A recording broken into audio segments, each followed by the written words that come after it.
Ladies and gentlemen, it's my pleasure to welcome on this stage for the third time in a row, no other person than Dr.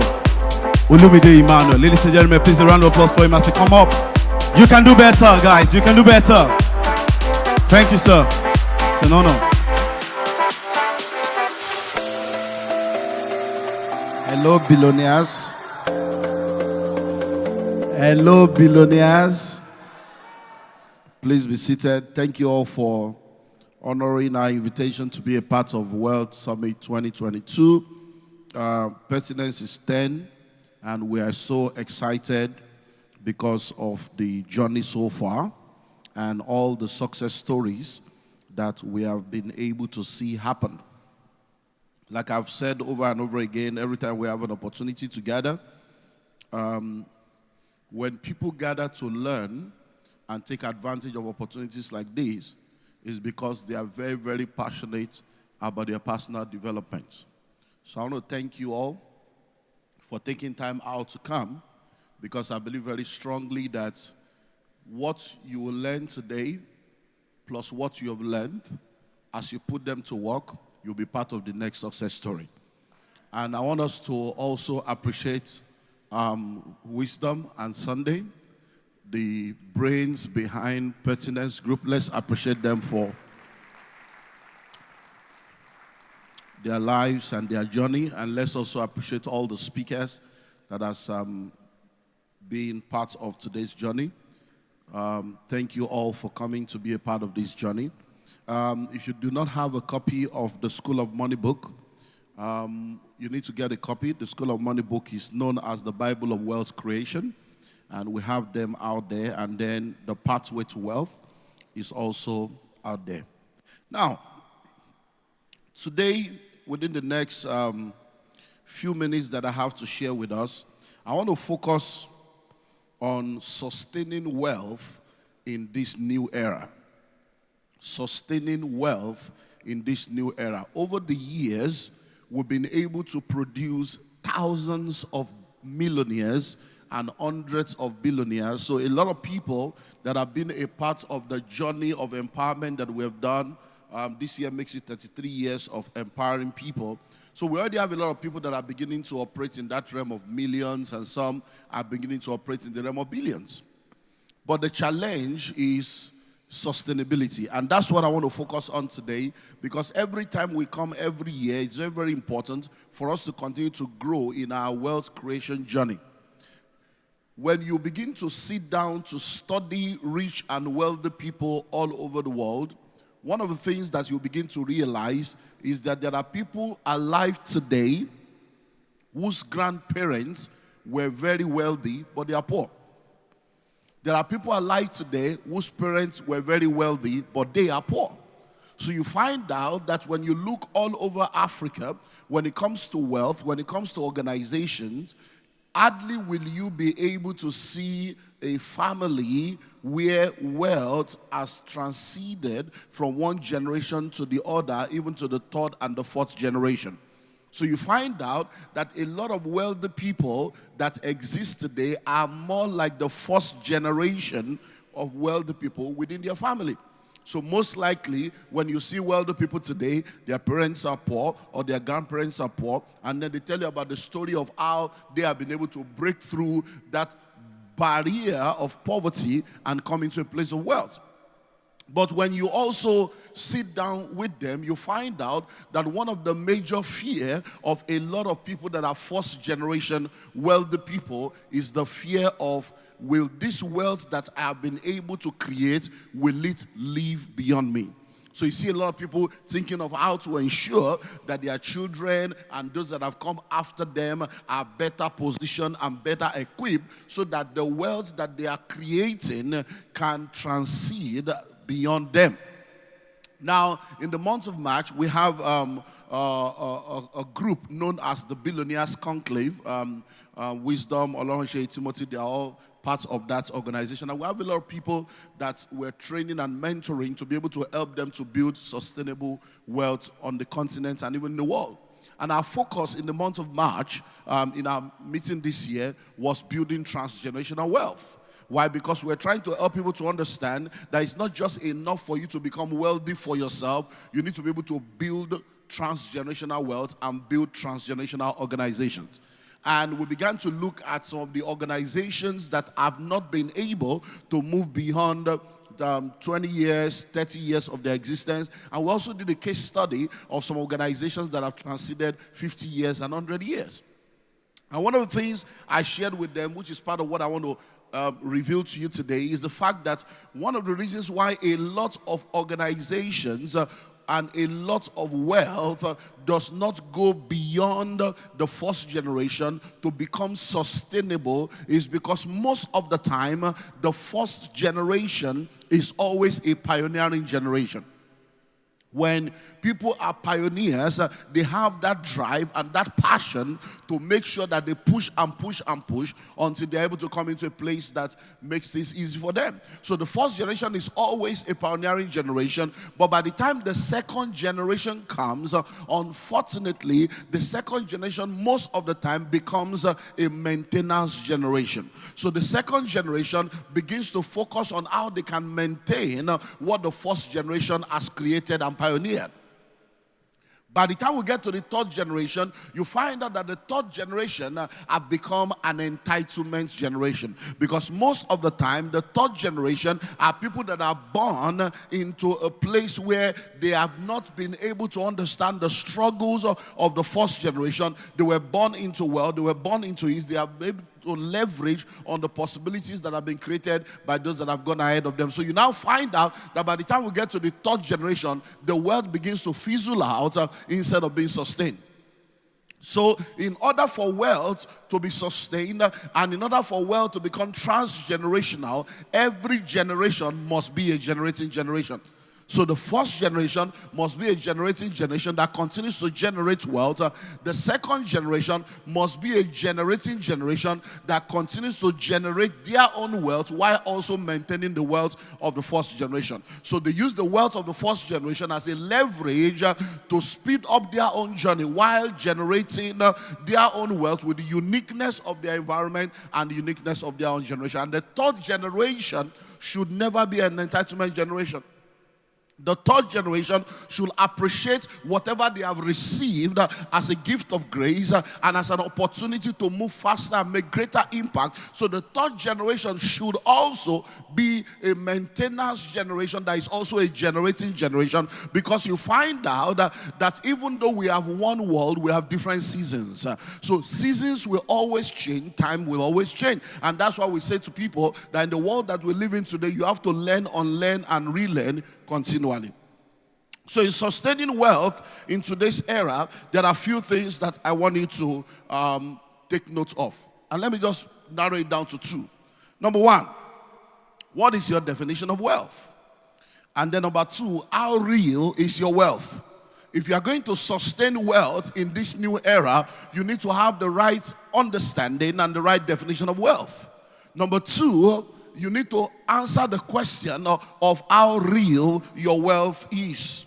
Now, when we talk about wealth, Sunday has done an amazing job in trying to help us to understand the difference between riches and wealth, because riches is more of cash-based, but wealth is asset-based. So when we are talking about wealth, we are not talking about just having cash. We are talking about assets. We are talking about impact. We are talking about legacy.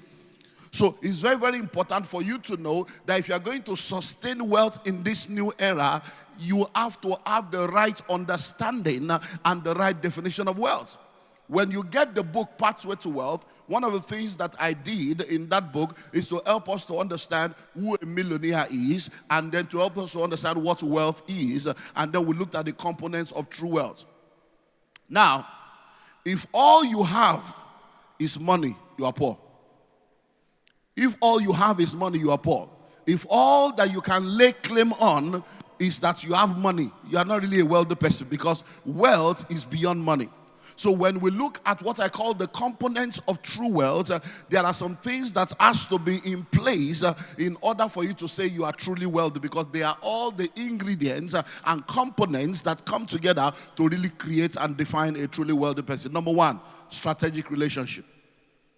A truly wealthy individual is a man or woman that has social capital. is a man or a woman that have the right kinds of relationships in their life. And you don't ever want to know what it means to have all the resources and not have people in your life.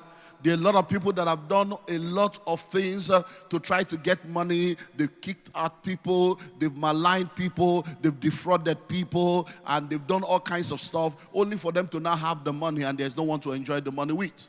A lot of people have lost their family in pursuit of wealth and in pursuit of riches, only for them to finally have the money and there's no family to enjoy it with. So when we're talking about real wealth, one of the components of real wealth is strategic relationship. Number 2 is the material possession.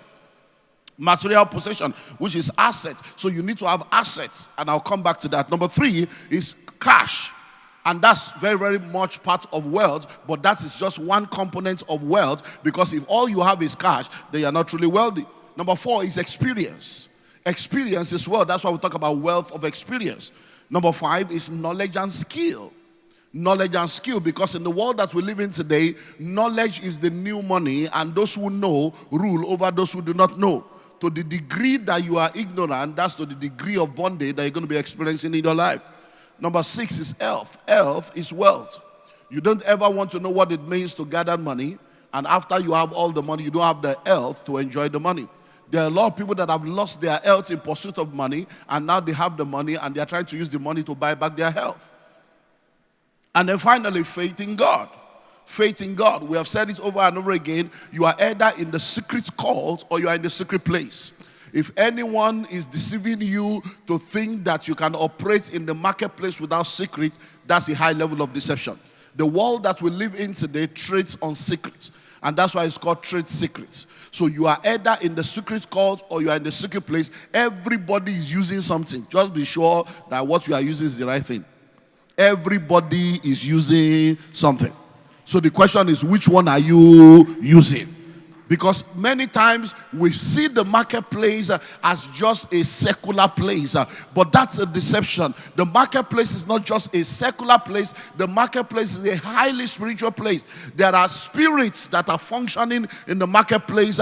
Forget the suit and tie, forget the boardroom, forget the packaging, forget the branding. There are spirits at work. And if you don't understand the place of faith in God and the place of the secret place in wealth, you're going to find yourself in trouble. There are people that can mess up your journey when you don't have the right backup when it comes to wealth. So in order for you to sustain wealth, I've spoken about the importance of understanding the mindset that aids that, with every generation being a generating generation. But now I've spoken to you about the fact that you need to understand what true wealth is, and it's all about assets. Somebody say assets. Somebody say assets. It's all about assets, because most of the time when we get into all this cash stuff, it's a poverty mentality. It's all about asset and impact. But let's now go to the next dimension that I want us to look at. So when you talk about sustaining wealth, you need to have a clear understanding of what wealth is, but you need to also sit down to ask yourself, how real is your wealth? How real is your wealth? Why? We've had a lot of people that have gone around making people believe that they are wealthy, and all of a sudden, we suddenly realize that the wealth seems to have disappeared. So the question you then need to ask yourself is, how real is your wealth? So when I started out as a young man, there are many things I tried. There are many things I explored. And there were many mistakes that I made. But over a period of time, I've been able to come into a place where I know what works for me and where I know what is stable and sustainable, so I don't get into some stuff anymore. But you see, when I look at young people today and I see how a lot of people get involved in all kinds of volatile stuff just because it seems to be the fad, it seems to be the rainy stuff, I sit down and I say, don't worry, they will learn. And I watch people refusing to listen. 6 years later, 8 years later, they come back to zero level. So we have today people that have handled millions before, but right now they have nothing to show for the millions they have handled. Why? Because what they thought was wealth was just riches. So they have not been able to have real. So how real is your wealth? So let me help you think through this. Just taking you through some thinking. Just think. You are a millionaire in quotes, and all your money is in the stock market, how real is your wealth? So a lot of people, all they have that they are calling themselves wealthy is portfolio wealth. They have bought shares here, they bought shares there, they bought shares there, and there's nothing wrong in that. But when we are talking about wealth, that is not really wealth, though. That is in the realm of riches. Because when you have money in the stock market and you have shares of this company, shares of that company, it's very powerful. It helps you to become rich. It helps you to have income. It helps you to make money. It helps you to grow your money. But when we are talking of real wealth, don't sit down in that realm. Because if the stock market crashes or that company falls up, you can move from 1 billion to 200 million. I think it was last year or 2 years ago when Facebook had a glitch for a few hours, and they said that the wealth of Zuckerberg was wiped out by like 7 billion just in a matter of hours or days or something. Now, so that's an example. So many people that are saying they are wealthy, how real is your wealth? Let's go to cryptocurrency. Digital wealth. Elon Musk today, Elon Musk tomorrow. So we have a lot of young people that are making so much money. They've done crypto, they've done Bitcoin, they've done, no problem. But when we are talking of sustaining wealth, it's not inside stock market or inside crypto that you will sustain wealth. Because all these things are so volatile. They have their place. They are not wrong.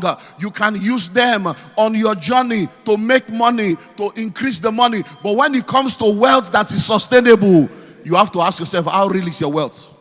Because I was in a meeting, I think it was 2 years ago or thereabout. That's what today. The meeting was in January, and within 3 weeks, something shifted. I was in that meeting and I was talking about, the importance of real estate and this and that. And a man asked a question.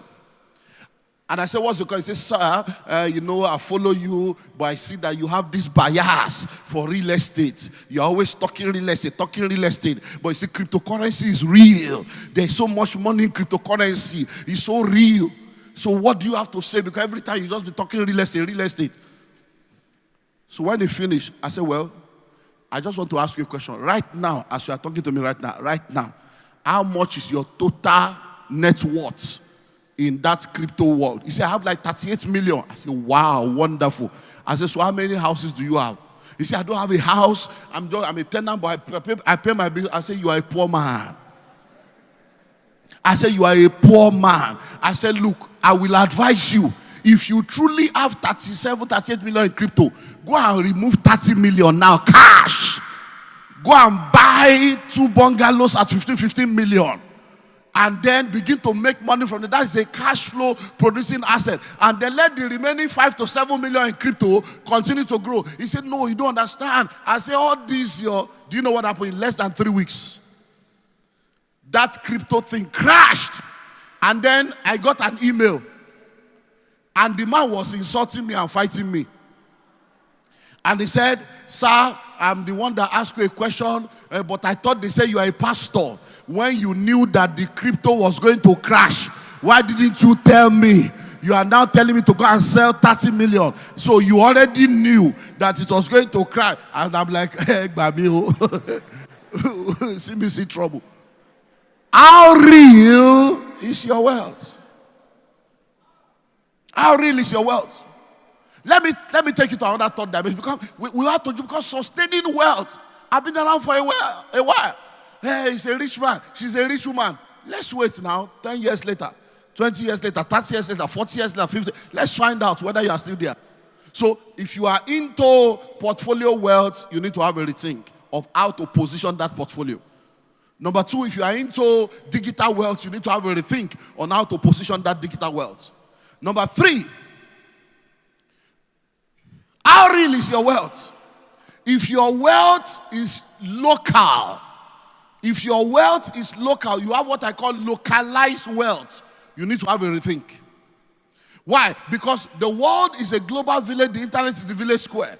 And if you are in a global village, you have to be a global player.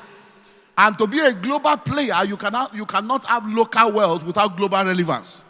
So if you want to sustain wealth, and all your investment is within one geography, it means that when something happens in that one geography, you are down to 0 level. Case in point, Ukraine. So we also what happened in Ukraine. And we saw how that a lot of people in their thousands have to be relocating to Poland, some were able to go into Russia and go into all the neighboring states. And there are people that were called wealthy people in Russia. Today, they are fugitives. There are people that are called wealthy people in Russia. Today, they are looking for how to survive. Why? Because when they left Ukraine, when they left Ukraine, because all their wealth was localized and then everything was locked up, they left and they couldn't carry anything along with them. But those that had global wealth, even though they lived in Ukraine, they had wealth, they have investment, they have assets all over. So when they move out of Ukraine and move to any country, there are things waiting for them there. So, how real is your wealth? Then let's talk about companies also.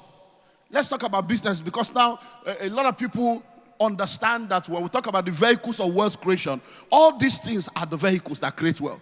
But we're talking about sustaining wealth now. So the syllabus is like we are bringing you to the next level. Because when you go to primary school, you have teacher. When you go to secondary school, you have teacher. By the time you go to university, you have lecturer. You don't have teachers. And you need to understand that in Wealth Summit 3.0, we cannot keep you at the same level, because over the last 2 years, many people have become millionaires already. And we need to now begin to give you the next dimension of the syllabus, so that you will not come and become a liability after 5 years of wealth. Because let me tell you something, it's better not to have money and then to have it than to have money and not have it again. So let's look at companies. So when we're talking about sustainable wealth, how real is your wealth? There are a lot of people that the only wealth that they can lay claim to that makes them to say that they are rich is because they have started a business. They started a business, and then there are branches of the business in different parts, and the business is producing money for them. But guess what?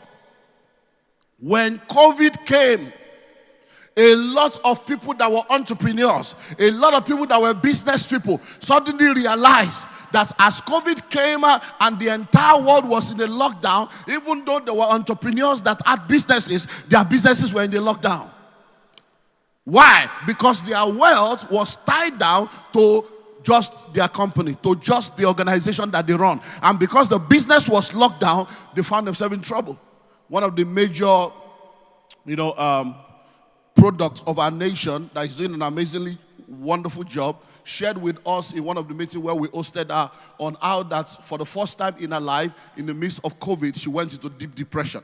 Why? Because even though she has built a business that was doing billions and they were doing cash flow in dimensions that were just out of this world, when COVID came, she suddenly realized that everything dried up.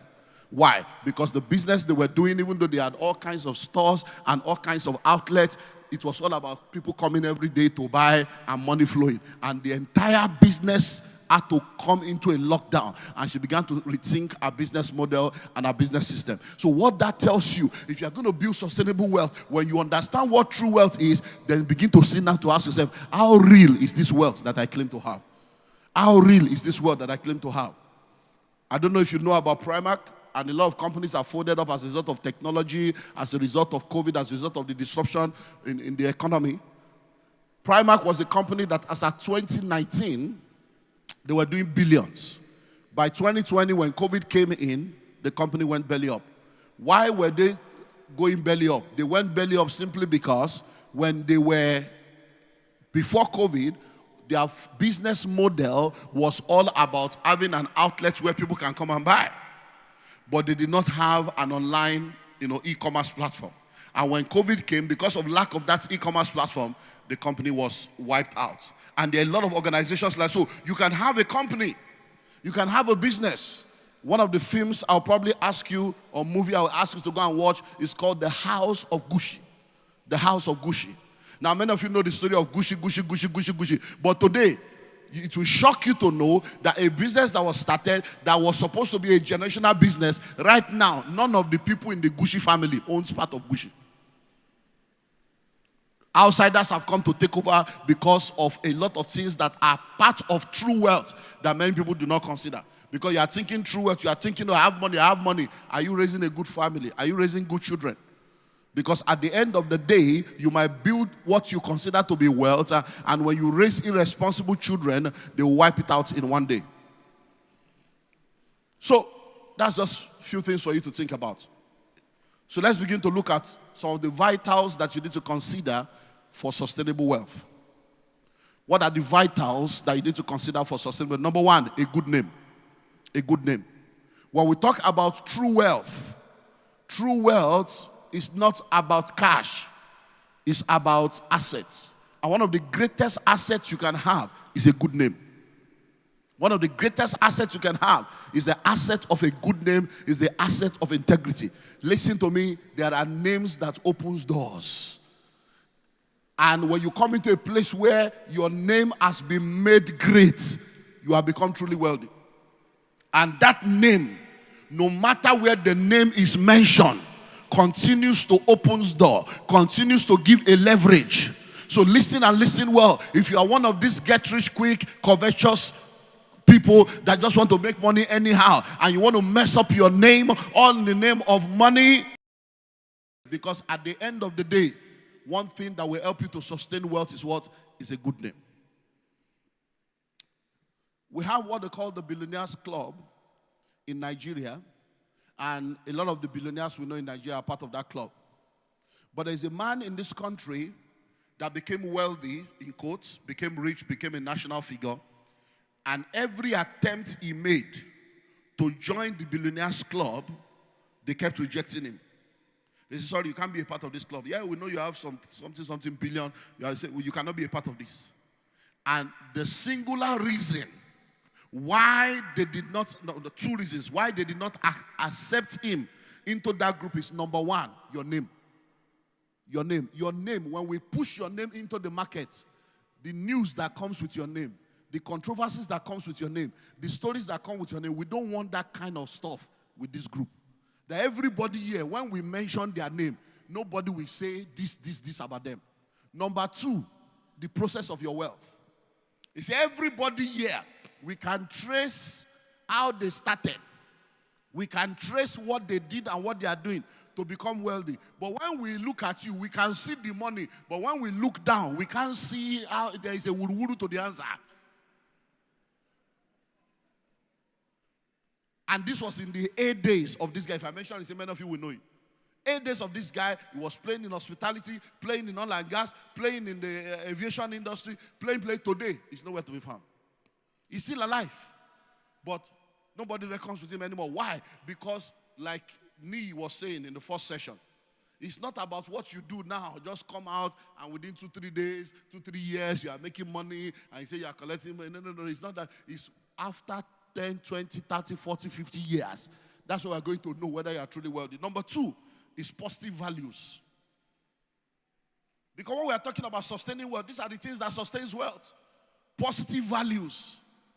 I don't know if you have read the book called Millionaire Next Door. Most of the time when we gather in the Billionaires Conclave and we talk about different things, one thing I keep talking about, which is a regular course, is winning at the home front. Winning at the home front. Winning at the home front. Why? No matter how rich or wealthy you think you are, if you miss it in the place of marriage and miss it in the place of parenting, you are fooling yourself. As I stand before you today, I can tell you stories upon stories upon stories of people that used to be very rich, but marital problem, children problem, wipe them out. All of us know Bill Gates. You think that because he has money, all is well at home until Bill Gates divorce. All of us know Elon Musk. Just this year, the daughter has come out to reject the father.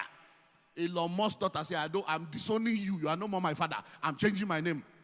So what is the purpose of a wealth that you gather, but there is no family and there is no lineage to perpetuate the wealth? So when we are talking about sustaining wealth, it's not just about have money. You want to booga, you want to chill with the big boys, you want to no. That's not what we're talking about. It's about making impact. It's about being valuable. It's about 20 years, 30 years, 50 years, 100 years later, people are still referring to the impact that you made.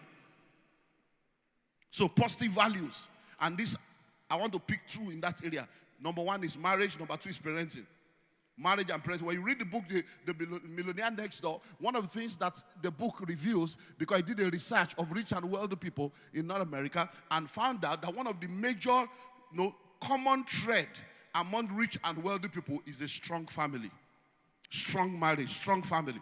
When you watch the movie, The House of Gucci, you see how that one marriage to one woman, the entire Gucci lineage was wiped out because of marital issue of one of the sons marrying somebody, and before you know it, story. A whole Gucci. I want to Gucci. Marriage. So listen and listen well. As a young man, as a young woman, you are listening to me right now, in the pursuit of wealth, understand the place of a strong relationship. You don't want to get involved with a guy or a lady that is not going in the same direction as you. And then you don't want to get married and then begin to raise children that are not raised with the right kind of values that will help to perpetuate what you have done, because in your lifetime they can sell you and sell your assets. A lot of people today, I don't want my children to suffer what I suffer. I don't want my children to suffer what I suffer. They've sent their children to Canada, to Australia, to America, to London, and they are regretting it now. One, they send their children into the world without values to sustain them in the world. So the children have gone as supposed good children. They are returning as gay, returning as lesbian, returning as transgender, returning confused, and now there's confusion in the family. A lot of them have left and they say, I'm not coming back to the country. I'm not coming back to Nigeria. And all the supposed wealth that they have built. So we have all kinds of people that have started businesses, and then the children are not interested in coming back to run these businesses. And now they are in another dilemma. Let me deal with two more things and then we close. So I want to deal with those two, which are vital for sustainability, a good name, positive values. But let me now deal with two other physical dimensions. You want to sustain wealth, then consider the aspect of legacy. Legacy. One of the things that will help you to sustain wealth is building legacies. Building legacies that will remain after you. That's one of the ways to sustain wealth. Oh, what are you talking about building legacies? Start foundations. Have a foundation that will become the platform for the perpetuation of impact. So that through that foundation, the money you have made can be used to give back, to raise succeeding generations after you. So that even after you have gone, the foundation is there. And the impact of that foundation can be felt decades and centuries after you have gone. Consider endowments. Many of you need to go back to your school, go back to your alma mater, go back there and begin to endow, come up with endowment funds.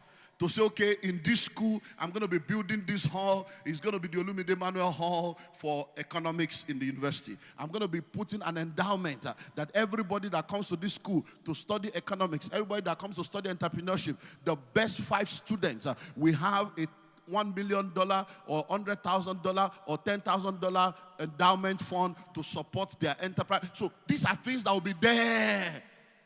That will be there. Today we talk about the Nobel Peace Prize. We talk about the Nobel Prizes. Alfred Nobel was a man that did not start out the way we all know him today. When he started out, he was one of those that produces all the weapons of mass destruction in the Second World War. Dynamite, guns. He was a gun dealer. He was producing things that they were using to kill people. And then one day, his brother died. And the newspaper thought he was the one that died. And when the headline came out the next day, the headline all over the country was, "The merchant of death is dead." The merchant of death is dead. As far as they are concerned, the man that is producing what is killing people, he has finally died, though.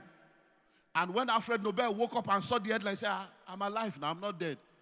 He now found out that his brother died. So they thought he was his brother. That he was, say, so you mean that if I die, this is what they will remember about me, that I'm the one that produces what kills people? And he called his lawyers together. He said, today I'm changing my will, I'm changing my formula. Every money I'm making from today, I want to put money into what will help people. I don't want to be known as a man that kills people. So endowment for peace, endowment for drugs, all kinds of scientific invention. Many of the things that has helped keep people alive today were sponsored and paid for by the Nobel platform. So that is one of the things you need to begin to do. Let me speak to the issue of trust. Many of you grew up understanding that, oh, you have to leave inheritance for your children. You have to leave inheritance for your children's children. And many of you are laboring to gather money so that you can hand it over to the children, but you are not factoring the fact that the children are going to be growing up in a world that is different from your own. So there are many people now that do not realize that if you are going to sustain wealth, one of the new things you need to begin to understand is to move from wills to trust. Move from wills to trust. Move from writing wills to say you are handing over something to your children to trust, where the entire thing you have built is put in a trust, and you can define the kind of access and the kind of progression that your children can have with reference to the wealth, so that they can all be able to become a generating generation. So when you look at people like Bill Gates, you look at many of the rich and wealthy people, they have told their children, we are not leaving anything for you, so that you can go and produce your own. Why? Because transgenerational wealth will not happen except every generation becomes a generating generation. So finally, you want to have wealth that will be sustained, then you need to invest in real and diversified assets. Real and diversified assets. Real and diversified assets. And I'll come back to where I always stand, real estate. Real estate is the only real investment. No matter what, I was listening to Lee online earlier on, and he was talking about all the different places where the wealthy people come from. And as he was talking, I said, Gbogbo need real estate. I was online. I said, Gbogbo need real estate. I was talking to myself. I was in the hotel room. I said, and he said it. He said, all of them. I'm everywhere there when he was. He said, they all need real estate. I said, Ashiri, yeah, now you are correct. Every industry on earth, everybody will come back to real estate. You know why? It's the only real investment. It's the oldest investment, the surest, the most sustainable. Real estate will hedge against inflation, hedge against devaluation. Everybody is shouting, Naira is 700, but we'll go 1,005. If you like, let's say enter 3,000. If you have real estate, the real estate is there, appreciating and appreciating and appreciating. It is people that do not... in fact, let me not go into Nigerian problem. So you need real and diversified assets. So you need to come into real estate. You need to diversify your assets to make sure that you don't just have assets, but you have cash flow producing assets. When Pertinence launched IRE, a song came to my mind. Ire, ire, ire, ire, ire, ayo, onpe o, oniki mabo, ire. That's the song that came to me. I said, ire pe won, ashire, ire pe won. That means wealth, peace, joy, comfort is calling you. And I began to ask myself, how many people will hear the call of Ire? Why? A city today was a village yesterday. A village today will be a city tomorrow. You don't wait to buy land. You buy land and you wait. Many of you are sitting down here right now. 10 years ago, 20 years ago, 25 years ago, if you had just bought one plot of land at 50,000, today it's probably going to be millions that you have. So listen and listen well. Do you know that there are a lot of people today, the only thing that is keeping them is the wealth that their father and grandfather or ancestors put in place that they are still enjoying today, 10 years later, 20 years later, 30 years later, 40 years later. I had a very, very amazing discussion. I close with this. With someone very close to me. Just about 2 weeks ago. I've been part of this journey for a while. In the 60s, the person speaking to me is now 71 years old. And I've known this person for over 50 years. And this person's grandfather, look at the story now. This person's grandfather had a land in Isaleko, as in in the midst of the market. It's a 5-story building that they entered into an arrangement with a developer in the 60s. This developer did the development, and they had an arrangement that the developer will collect the proceeds for 25 years.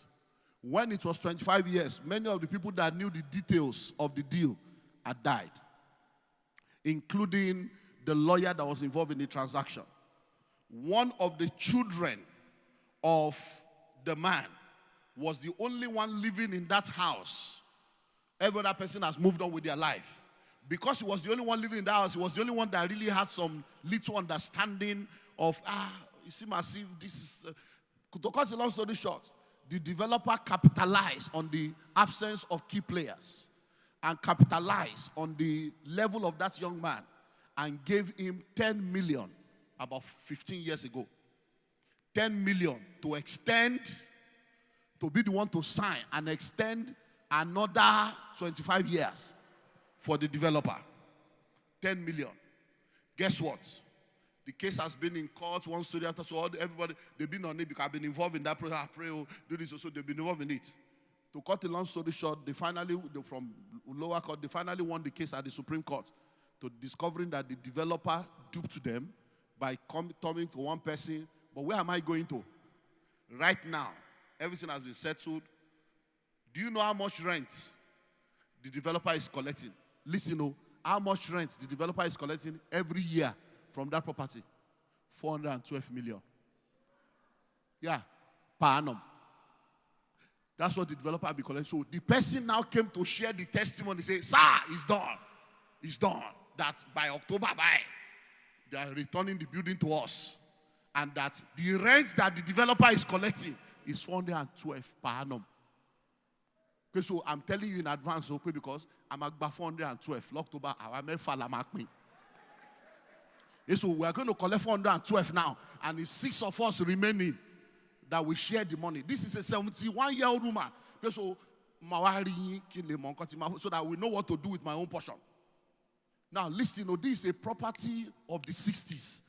A 70-something-year-old woman is going to be. So imagine 412 every year. What are you doing?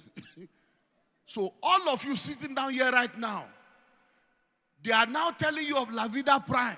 They are telling you of Ire. They are telling you of a platform where you can just go and plug in. You are sitting down there. Sit down there. Whether you like it or not. Like they have said over and over again. When we started out, we were saying, trust us. Now, if you like, trust us. If you like, don't trust us. It's your life. Your poverty remains. We already have track record. We are producing. We are still producing.